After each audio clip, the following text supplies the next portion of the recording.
थांनाय 29 नभेम्बर खालि मोनद' जौगा हारिनो एसटि होनायनि बेरेखायै फरायसाफोरा खुद्रिखांनाय हाबाफारि लादोंमोन। बेहाय बिटिसि एसेमब्लिनि बे जथुमसालियाव बुफाय बुसि जाथाय जानाय नुनो मोनलांदों। थारैनो बा बेनि सायाव मा फोरमायगोन? दे गिबियाव बयखौबो खुलुमग्रोबाय आरो बड'लेण्डनि गासिबो रायजो राजानिसिमबो खुलुमनाय थाबाय। थांनाय 29 नभेम्बराव जे जाथाय जालांबाय,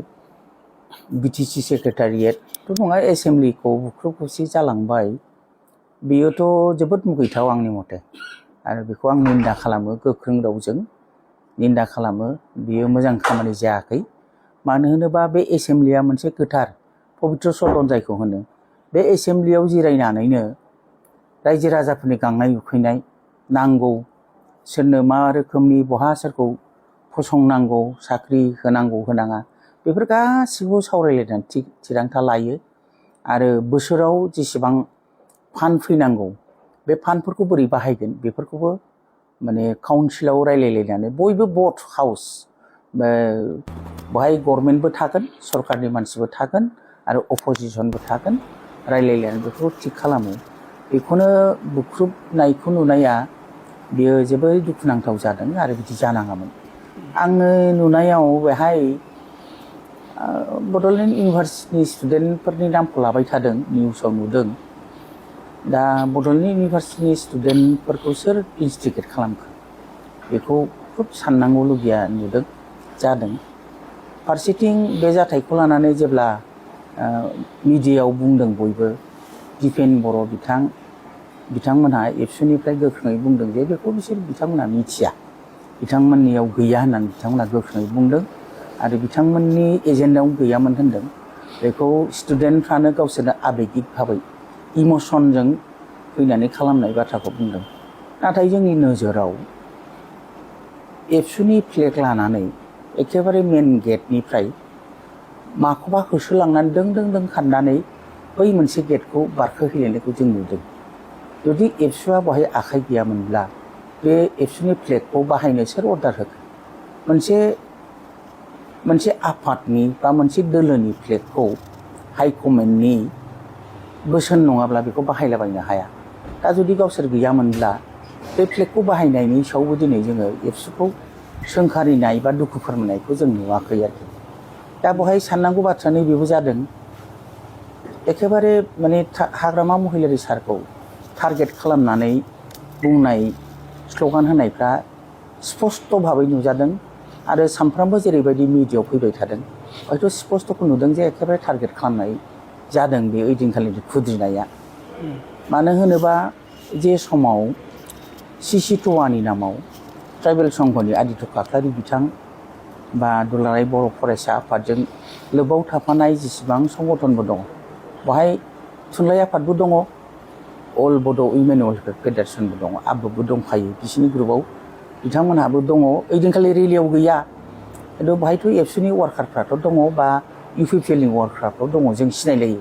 बयखौबो। ओंखायनो जायनि थाखाय जोंहा साननो बाध्य जादों, बेहाय एबसु इउपिपिएल एखे होननाय बाथ्राया जोंहा बेहायनो साननांगौ बा होननो बाध्य जों दङ, प्रमान दङ आरोखि। एबसुआ जे इउपिपिएलआ जे दंफायोमोन बा एबसुजों इउपिपिएलजों लोगो लानानै जे बेफोर खामानिखौ गथ'फोरखौ दैदेनदों, बे स्पस्ट' ओइदिनखालिनियाव नुजाथिदों। बेनि गेजेराव आं मोनसे सोंथि सोंबावगोन। मोनद' हारिनो एसटि होनायाव जेबो हेंथा गैया, थाखानाय मोन 14 एसटिफोरनि जेबो खहा जायाब्ला होननानै हाग्रामा महिलारियाबो बुंदों,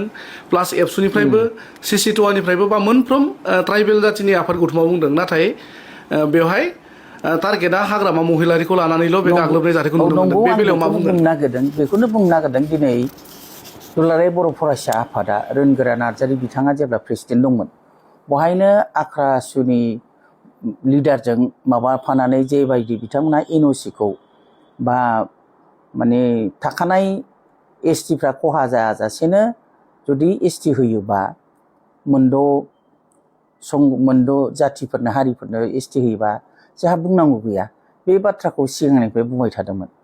बिनि उनावहाय हाग्रामा महिलारि बिथाङाबो जेला गावनि सरकार दंमोन, रोनगोरा नार्जारि बिथाङा होदों 2006आव, हाग्रामा महिलारि बिथाङा होनदों सल्ल'आव दा सिगाङाव सोरनिफ्राय फैदों दा बेफोरथ' खोथा जायाखै नैबे खोथाखौ जों बुजिनानै लादों आरो जेनेबा बयबो हारिहा थांनानै थानायनि मोन्थाय दङ गाव गावनि अधिकारखौ बिनायनि बिख'नायनि संग्राम खालामनायनि सरकारनि खाथियाव गाबख'नायनि बयहाबो मोन्थाय दङ जोंबो बिदि होसिख्रावनानै गाबखांनानै जोङो दिनै पिटिसिखौ मोनदों दा बे बेलायाव बिथांमोनाबो मोन्थाय दङ दा बेखौ होनो हानाय हायैया बे सरकारनि बाथ्रा कनस्टिटिउसननि बाथ्रा बहाय बादा होलाय लायोब्ला गावजों गावनि गेजेराव मोनसे कमिउनेल बा भुल सानलायनाया फैगोन बेखौ नुहुरनानै हयथ' बयबो इउपिपिएलआनो जाथों बिपिएफआनो जाथों बयबो बे बाथ्राखौ बुंदों दिनै आदित्य खाख्लारि बिथाङाबोथ' दाख्लै टक श'आवबो बुंदों आरो जेलाबो बुंदों जे मोनजिब्रै माबा थाखानाय एसटिफ्रा जेबो खहा जाजासेनो 6था जनगोष्ठीनि एसटिनाव जोंहा बादा गैया बे खोथाखौ बिथांमोना बुंदों नाथाय आं बेखौनो बुंदों दिनै टारगेटआ हाग्रामा महिलारिखौ मानो खालामखो बेहाय हाग्रामा महिलारिखौल' एखेबारे जे खोथा नङा एनअसि हरदों एनअसिखौ उइद्र' खालामनांगौ होननानै जों खोनादों आरोखि प्रस्ताब लादोंमोननो सिसि2नि सावरायनायाव नाथाय बे प्रस्ताबा हाग्रामा सारजों रायलायफैनायनि सिगांनो दिनै 29 थारिखखालि गथ'फ्रा उइद्र' खालामनांगौनि डिमान्ड खालामबाय एनअसिखौ उइद्र' खालामथारनांगौ बाध्य बिनि गेजेरजों आं गेजेराव सोंथि सोंबावबाय मोनसे हाग्रामा महिलारिखौ गोदानै एनअसि हरबावदों होननानै बे जाय सोमावसारग्रा आथिखालाव जा सोमावसारबाय प्रमानानो गैया माब्ला सरकाराव जखो माब्ला जुदि माबानांगौबा इसि मिटिङाव पास जानांगोन जुदि बिदि हरनांगौब्ला सिगाङाव बिथांमोनहा एसेम्ब्लियाव रायलायनांगोन बा बिथांमोनहा काउन्सिलाव रायलायनांगोन खिन्थु रायलायाखै बेखौ लानानैनो बेथ' नंखायथार दा बेफोरनो बानायनाय टारगेट लानानै बानायदों दा बेनो स्पस्ट' दिनैहाय जे हाग्रामा महिलारि बिथांखौ टारगेट खालामनाया दिनै जों ओंखायनो बुंनो बाध्य बिपिएफ हिसाबै जे इउपिपिएलआ जेननायखौ गनायना लानो हायाखै इउपिपिएलखौ देरहाहोनायाव जिहेतु एबसुआ गावसोरनो दङमोन एबसुआबो गनायना लानो हायाखै गावसोर जे नैबे थांनाय इलेक्सनाव सरकार दानो हायाखिसै बेखौ गनायना लानो हायाखै दिनै जोंनि गथ'फोरखौ उसुथायदों दिनै मा नुजादों बिथांमोनखौ उसुथायनानै आरो बिल पास जाबाय होननानै बुंदों जे समाव संग्रामा जादों 4टा बा 6-4टानि गेजेराव गथ'फोरनि माने एसेम्ब्लि बुख्रुबनाया नाथाय ओइदिनखालि आसाम एसेम्ब्लियाव ग्रुप अफ मिनिस्टार्सफोरनो जे प्रप'जालखौ होदों मोनानि 6:30 ना 7टायाव होदों नाथाय बिनि सिगां बिल पास जाबाय होननानै ओरैबायदि गन्डगल खालामबाय सोर बिसोरनो खोन्थाहरखो बिसोर रेलिनि समाव सोर खोन्थाहरखो सोरबा जुदि बुंहराखैबा बेफोरबो साननांगौ बाथ्रा दा दुखुनांगौ बाथ्रा बेसो जोंनि गथ'फोरखौ हौवासाखौनो जा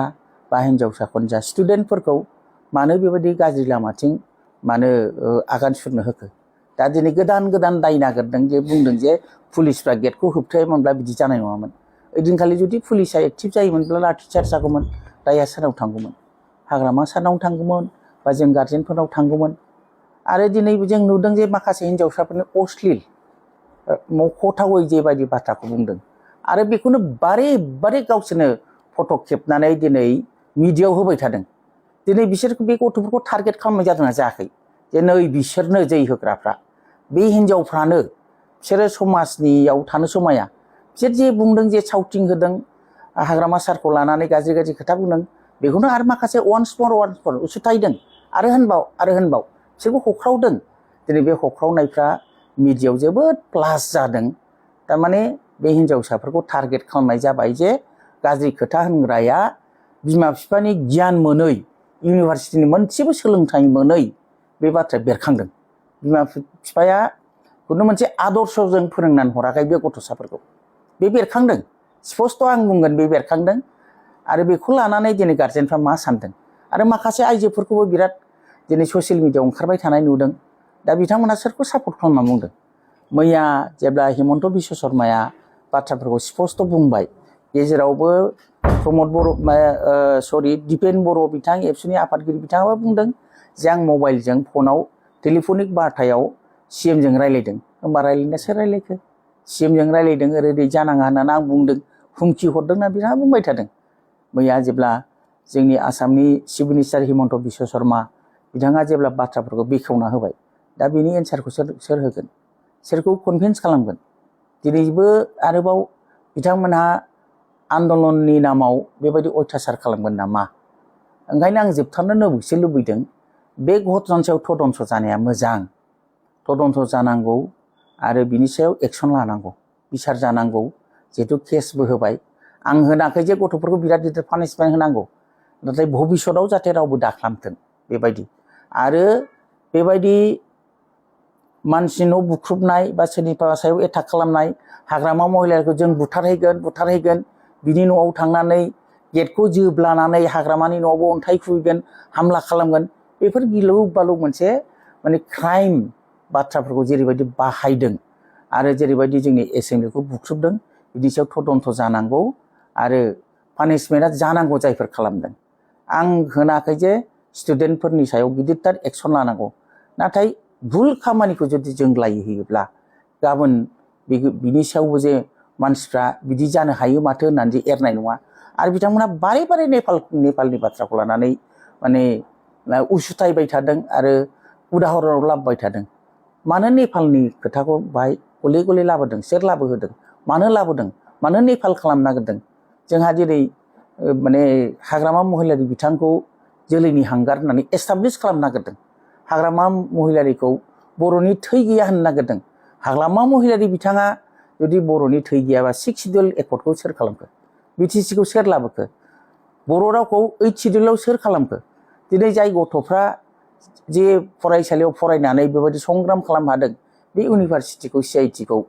कलेजफोरखौ सोर बानायखो हाग्रामा महिलारि बिथाङा जुदि बर'नि थै गैयाब्ला सोरनि थाखाय बेफोरखौ खालामदों दा जोंनि सायाव बेफोर प्रश्नआ फैदों ओंखायनो गार्जेनफ्राबो थिग थानांगौ सोर भुल मावदों भुलखौ सुद्रायनानै लानांगौ आरो मालायनि थुलुंगानायाव गावनि इयुनखौ धंस खालामनाङा